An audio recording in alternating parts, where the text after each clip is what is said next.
किशोरी लाल जी के बेटे राघव की शादी की बात जगह जगह चल रही थी, लेकिन किशोरी लाल जी को कोई लड़की पसंद ही नहीं आती थी।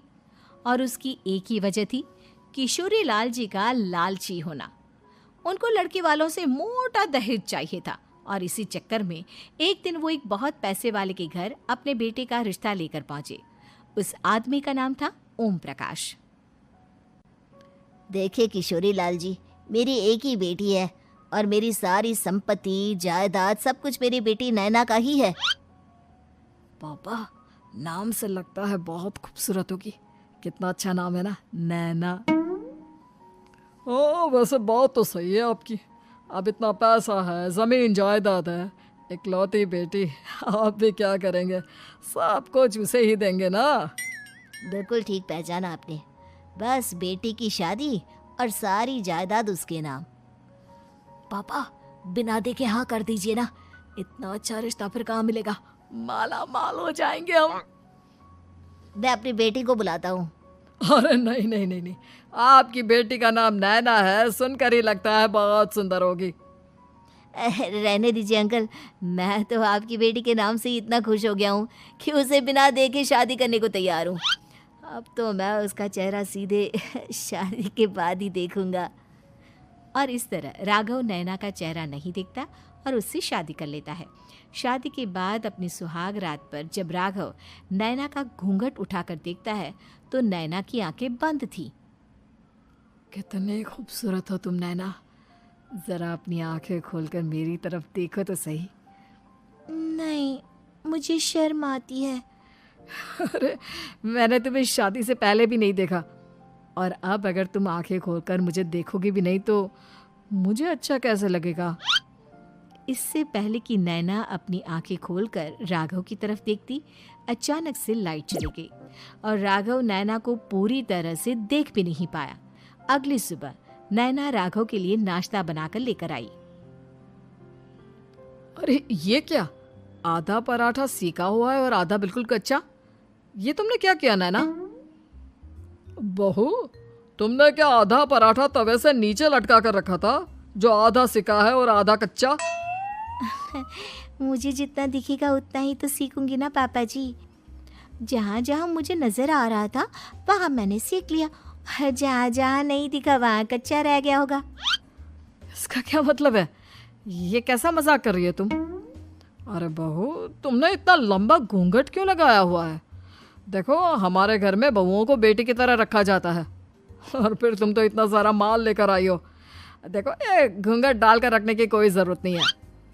हाँ नैना, पापा जी ठीक कह रहे हैं, तुम तो आराम से रहो, अपना ही घर समझो। नैना अचानक से अपना घूंघट उठा लेती है। अरे ये क्या पापा, नैना की तो एक आंख फूटी हुई है। नाम से नैना, लेकिन ये तो कानी बहू निकली। मेरे साथ धोखा हुआ है, धोखा। बिना दिखाए अपनी कानी लड़की मेरे संग ब्याह दी। मुझे कानी बीवी नहीं चाहिए। मुझे अभी ओम प्रकाश जी से बात करनी पड़ेगी। आखिर उन्होंने मेरे साथ ऐसा किया क्यों? अरे, आप लोगों ने ही तो पापा से कहा था कि आप लोग शादी से पहले मुझे देखना नहीं चाहते। अब मेरे पापा पर क्यों इल्जाम लगा रहे हैं? अरे लेकिन उन्हें बताना तो चाहिए था ना कि तुम कानी हो, एक आंख से तुम्हें दिखाई नहीं देता। किशोरी लाल और राघव नाराज होकर ओम प्रकाश को अपने घर बुलाते हैं। पापा जी, ये आपने क्या किया? शादी से पहले बताया क्यों नहीं कि नैना की आंखों में परेशानी है? अरे, आप ही ने तो लड़की देखने से मना कर दिया था। और लेकिन आप बता तो सकते थे। आपको तो हमारी बेटी की प्रॉपर्टी चाहिए थी, वो भी पूरी की पूरी। अब क्या हुआ अगर उसे आधा दिखाई देता है? प्रॉपर्टी तो आपको पूरी मिल गई ना। अरे ये क्या बात हुई? मेरी शादी प्रॉपर्टी से नहीं, आपकी बेटी से हुई है। अब ये तो पहले सोचना चाहिए था, तब तो मेरी प्रॉपर्टी देखकर तुम्हारी जुबान लप लप आ रही थी। लेकिन मैं कानी लड़की को अपनी बीवी बनाकर नहीं रख सकता। पापा, कुछ करिए ना आप। हाँ, करता हूँ। देखिए ओम प्रकाश जी, आप हमारे साथ ऐसा नहीं कर सकते। और तुम देखो, अगर तुमने मेरी बेटी से शादी तोड़ी ना, तो जो भी प्रॉपर्टी मैंने तुम्हें दी है वो तो पूरी की पूरी वापस ले ही लूँगा, और आधी प्रॉपर्टी तुम्हारी भी लूँगा। अरे मेरी आधी प्रॉपर्टी भला क्यों लेंगे आप? इसलिए क्योंकि मेरी बेटी को आधा नजर आता है और उसकी नज़र अभी तक तुम्हारी आधी जायदाद पर ही पड़ी है। अब तुम उसे घर से निकालोगे तो कुछ तो लेकर जाएगी ना। और अगर हम आपकी बेटी को अपने घर की बहू बना कर रखे तो? तो तुम्हारी पूरी प्रॉपर्टी तुम्हारी ही रहेगी, और जो मैंने तुम्हें दिया है ना, उसमें से बस मैं आधा लेकर जाऊंगा। अरे लेकिन अब आप अपनी दी हुई प्रॉपर्टी में से आधी वापस क्यों लेकर जाएंगे? अगर मैं आपकी बेटी को अपनी पत्नी बनाकर रखने को तैयार हूं तो? इसलिए ताकि भविष्य में अगर तुम मेरी बेटी को धोखा दो तो उसके पास कुछ तो रहे जो पति का हो। वैसे मेरे पास तो बहुत कुछ है, लेकिन अपने पति की कोई निशानी तो उसके पास होनी चाहिए ना। अब अगर तुमने मेरी बेटी को कानी कहा तो तुम्हें प्रॉपर्टी भी कानी ही मिलेगी, पूरी नहीं। जमाए राजा। किशोरी लाल और राघव समझ चुके थे कि वो बुरी तरह फंस चुके हैं और अब उनके पास वहां से निकलने का कोई चारा नहीं है। अब समझ में आया ना, लालच बुरी बला होती है। एक तो तुम्हें प्रॉपर्टी मिली, ऊपर से बीवी मिली, उसमें तुम्हें नखरे भी दिखाने हैं। आए बड़े, चुपचाप बैठो दोनों। कुछ दिनों के बाद नैना राघव की कार लेकर बाजार घूमने निकलती है और जब कार लेकर वापस आती है, ये क्या? एक तरफ से मेरी गाड़ी पूरी खराब हो चुकी है।